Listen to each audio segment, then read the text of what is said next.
मागच्या काळामध्ये या 4-5 दिवसापूर्वी महाराष्ट्राच्या अनेक ठिकाणी, अनेक जिल्ह्यांमध्ये, धुळे जिल्ह्यामध्ये सुद्धा माझ्या मतदारसंघात अनेक ठिकाणी वारा, वादळ, अवकाळी पाऊस आणि गारपिटामुळे फार मोठं नुकसान झालं.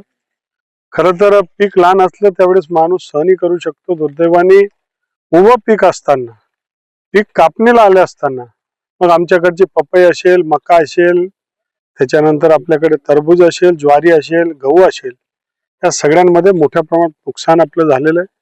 वादळामुळे पिकं सुद्धा पडलेले आहेत. आपण बघू शकता त्या शेतामध्ये मक्याच्या पीकची परिस्थिती काय आहे. आणि या नैसर्गिक आपदा आल्यामुळे चिंतेची बाब आहे. परंतु मी इथे शेताच्या बांधावर येऊन शेतकऱ्यांशी चर्चा केली आणि त्यांना सांगितलं की देवेंद्र फडणवीस यांचं जे महायुतीचं सरकार आहे, हे महायुतीचं सरकार शेतकऱ्यांच्या बाजूने आहे. हे नैसर्गिक कोप आहे आणि म्हणून याला नाईलाज जरी असला तरी आपल्याला पंचनामा करून सर्व धुळे जिल्ह्याचं प्रशासनाला मी सांगितलंय की पंचनामा करायचा, सर्व तालुक्यांचा पंचनामा करायचा, कांद्याच्या संदर्भातला विषय होता, कांद्याचा पण पंचनामा करायचा आणि शेतकऱ्यांना जे काही दिलासा देता येईल, जे काही मदत देता येईल ते सरकार म्हणून देण्याचा प्रयत्न आपला राहणार आहे. ही नैसर्गिक आपत्ती आलेली आहे.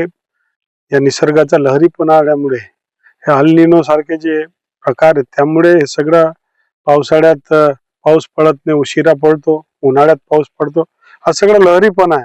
आणि म्हणून शेतकऱ्यांच्या मनामध्ये खूप चिंता, यावर अभ्यास करून सतर्कता ठेवण्यासंदर्भातली भूमिका आपण सुद्धा घेतलेली. पुढच्या काळामध्ये पंचनामा करून शेतकऱ्यांना जी काय मदत करता येईल ती मदत करण्याचं ठामपणे सरकार शेतकऱ्यांच्या बरोबर आहे. या अडचणीच्या प्रसंगामध्ये त्यांच्या बरोबर उभा आहे हे सांगण्यासाठी मी बांधावर आलोय. आणि जी जी काय मदत करता येईल ती संभाव्य मदत हे महायुतीचं सरकार आपल्या शेतकरी बांधवांसाठी